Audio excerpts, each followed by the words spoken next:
आप मेरे चैनल पे नए हैं तो प्लीज़ सब्सक्राइब करें मेरा चैनल। इसके लिए बेल आइकन को क्लिक करना ज़रूरी है ताकि मेरी हर आने वाली रेसिपी का नोटिफिकेशन सबसे पहले आपको मिले।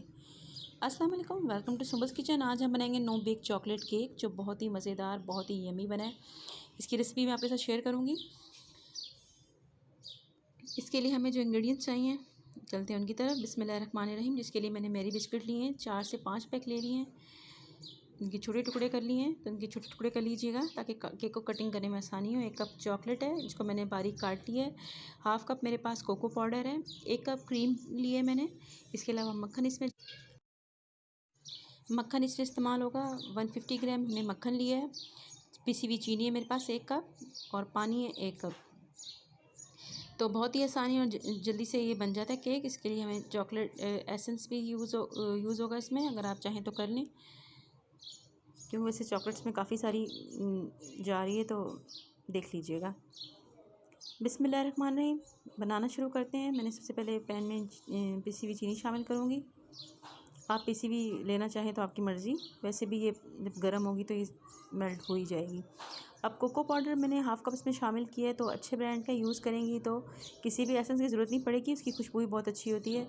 जब बेकिंग होती है तो उसकी दूर तक उसकी खुशबू फैल जाती है।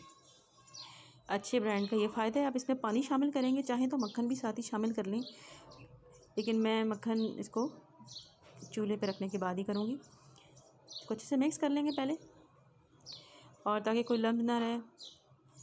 उसके बाद हम इसमें बटर शामिल करेंगे। अब इसमें चॉकलेट एसेंस शामिल कर देंगे। आप चाहें तो वनीला कर लें, आपकी मर्ज़ी है। मक्खन मैं इसमें चूल्हे में रख के शामिल करूँगी। मैं कैमरे का बटन ऑन करना भूल गई थी।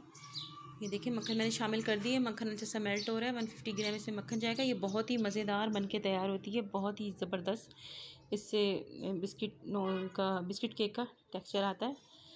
तो इसके सारे इंग्रेडिएंट्स को अच्छे से फॉलो कीजिएगा, बिल्कुल ऐसे ही बनाइएगा ताकि इसका जब आप फर्स्ट टाइम बनाएं तो इसका रिज़ल्ट बहुत ही अच्छा और बेहतरीन आए।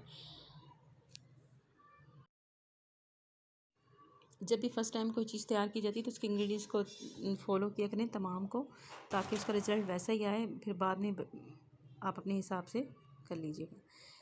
8 से 7 मिनट हमारी चॉकलेट सॉस बनाने के बाद बन के तैयार हो गई है। अब हम जल्दी से गनाश बना लेंगे। इसको ठंडा होने के लिए रख देंगे। इसको गरम गरम नहीं इस्तेमाल करना। अब मैंने क्रीम को पैन में शामिल करेंगे, हल्का सा गर्म करेंगे और इसमें चॉकलेट शामिल कर देंगे। गनाश की रेसिपी मैं आपको पहले ही दे चुकी हूँ,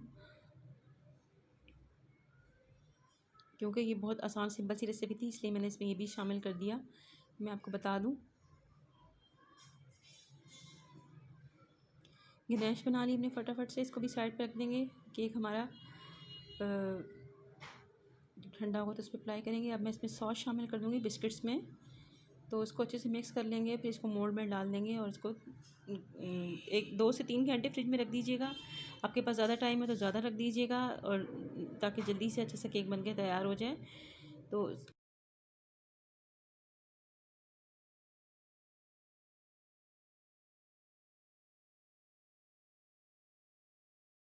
अच्छे से इसको मिक्स कर लीजिएगा और बिस्किट को अच्छे से दबा दबा के, ताकि अच्छा सा आपके मोल्ड में भी सेट हो जाए। फ्रिज में 2 से 3 घंटे रखने के बाद इसको मैंने निकाला है। मैं इस पर गनाश अप्लाई कर दूँगी ताकि अच्छे से जम जाए। जितना हम टाइम केक को देंगे गनाश भी साथ ही इसके जम जाएगी, इसलिए मैं जल्दी निकाली इसको और साथ ही दोनों को, ताकि अच्छे से जम जाए। वरना अलग से गनाश को टाइम देंगे, फिर अलग से बिस्किट के मिक्सचर को देंगे तो काफ़ी टाइम लग जाएगा। तो इसको मैं फ्रिज में रख दूँगी। ये देखिए हमारा केक 2 से 3 घंटे बाद मैंने केक को निकाल लिया। मैं इस पर एक डेयरी मिल्क के पीसेस रख रही हूँ, और इसको लगाने के बाद मैं शुगर बॉल्स इसे कॉर्नर्स पे रख दूँगी ताकि ये अच्छा खूबसूरत सी लुक दे।